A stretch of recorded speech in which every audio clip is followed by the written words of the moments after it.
Hi guys, it's Tolly here from Recombo, and in front of me I have the Sony Xperia XA1 Plus, the phone which the company launched at IFA 2017, and we now have one in the studio to unbox for you, so you know exactly what you're going to get if you're thinking of picking this phone up. Now, as the name suggests, this is similar to the XA1, the standard XA1, but by the Plus indication in true kind of Apple style. Plus literally just basically means a bigger phone with a few spec tweaks here and there, which I'll cover in a second. But mainly the box itself is the same as we've seen from all of the company's 2017 phones thus far. Basically pretty unobtrusive, just a little Xperia logo with the kind of grayscale X on the back, on the front. A few of the key specs which I'll touch on once I open the phone up. So let's get the box out of the way.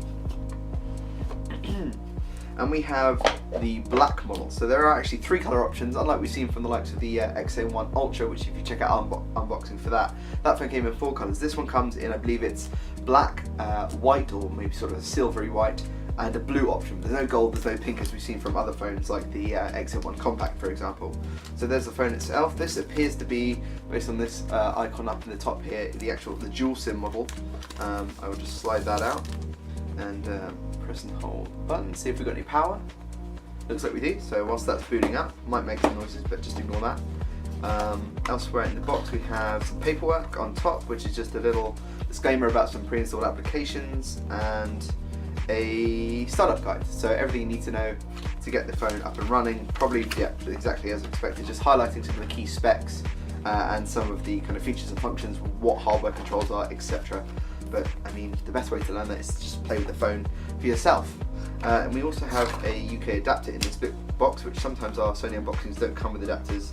This appears to be their standard charger, not a fast charger, although there is a fast charger on Sony's website that you can buy, which I believe is Quick Charge 3.0. This one uses MediaTek's fast charging tech, is the 2.0 standard of their, I think it's called like Power Pump or something like that. So it's the two standards, so you do get fast charging on this phone, but that's because of the processor. It's a slightly different fast charging tech. And then it also have a bundled USB-C connection in box, which is always appreciated because of course USB-C is reversible and that's just nice and convenient. A couple of other things to do then before we get into the phone is just peel off the stickers. I know this one can be a little tricky. That is just showing you where things like the port on the side, what's under there, etc. And then there's a screen protector over the display, which if I can get hold of, put that to one side, and then it looks like there's a second sticker for that dual SIM logo, which I'll take off in a second. So I'm just going to jump through the setup and then I'll be back with you in a second to look through the interface and talk a bit more about the hardware. Okay, so we've just jumped through the setup process of the XA1 Plus, just to kind of get into the user experience here. A couple of things to note during that whole thing. This phone only seems to support the 2.4 GHz Wi-Fi network, which is probably down to the chipset at play on the inside, which is the MediaTek Helio P20, so one of MediaTek's beefiest chips out there. I haven't downloaded any kind of spec apps yet, so I can't confirm, but some of these versions in different markets either have 3 GB or 4 GB of RAM, depending on where you buy it. And there's also some other color options available, like I believe there's a gold version and a pink version, but they are again market dependent, and it doesn't look like we get those options in the UK. What we do, however, get in the UK that some markets won't necessarily have is that the power button on this particular version of the XA1 Plus does feature a fingerprint sensor, like we've seen on the likes of the XZ1, XZ Premium, and phones way back to the likes of the Z5 and so on. So you do have that extra convenience. So if I turn the phone off and press the power button, it's pretty quick getting back into the user experience there, which is really, really nice. Beyond that, what we're looking at on the front here is a 5.5-inch Full HD IPS LCD. So you get a higher resolution and a larger size screen versus the standard XA1, which is nice. Up top you have a 8-megapixel wide-angle lens, front-facing camera, just like on the standard XA1. Unlike the Ultra, there's no OIS and there's no front-facing flash. That's exclusive to the Ultra in the XA1 family. And then if I rotate it around, we have above the power key that I already mentioned, we have a volume rocker, we have a double or a dual detent shutter key on the other side, which is nice. And on the back we have the 23-megapixel main snapper with a single LED flash. And the back of the phone itself, it is picking up fingerprints a little bit. It's got a, if I hold it to the light, you can kind of see some of the scuffs there. It features a kind of plastic or composite body, something that we've seen a lot from Sony's more affordable handsets in the past, so that's good. Under the flap on the left side is the dual SIM compartment and the micro SD tray, which I think I can pull out.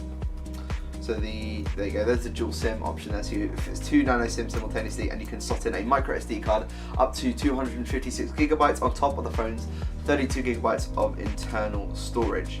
So that is about everything that you can see on the outside. As I said, there's a headphone jack on top, and as I said, there's a USB-C port on the bottom, and there's a single downward-facing loudspeaker on the bottom right-hand corner as well. The user experience that we're looking at here, the screen isn't particularly bright, I'd say. I've whacked it up to full brightness, so what you're seeing is the maximum brightness that this phone puts out. It's definitely not as punchy as the likes of the flagship line, the XZ1 and the XZ Premium family, in terms of screen quality, but the actual visuals look very sharp and colours do look nice, so that is something to bear in mind. As for the user experience, right now we're looking at Android 7.0 Nougat with Sony's tweaked skin on top, which is a quite nice skin. There's definitely a lot of customization options available to you there. Obviously you do get things like Google Now and the Google Assistant are available to you as well, but Oreo is supposedly on the cards for phones like this, so it will get a bump up to Oreo as and when Sony releases that update, which is obviously unclear as to when that is.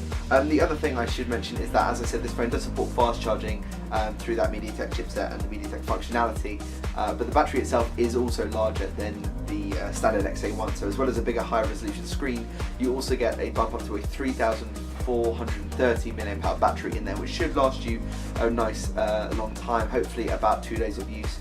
I believe Sony's own Kinovo charging tech is in there as well to make sure that battery longevity is extended as far as possible and it doesn't damage your battery by overcharging.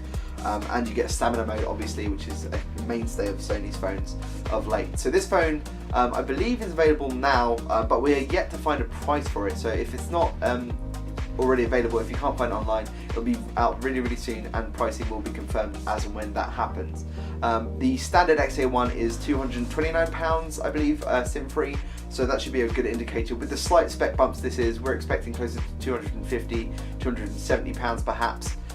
But we will confirm that come our full review. So hopefully this has told you all you need to know about the Sony Xperia XA1 Plus. If you want to know more about this phone, just drop us a line down below in the comment section. You can also check out our full hands-on review that we did at IFA 2017. Don't forget to subscribe, hit the bell for more videos, and thanks for watching.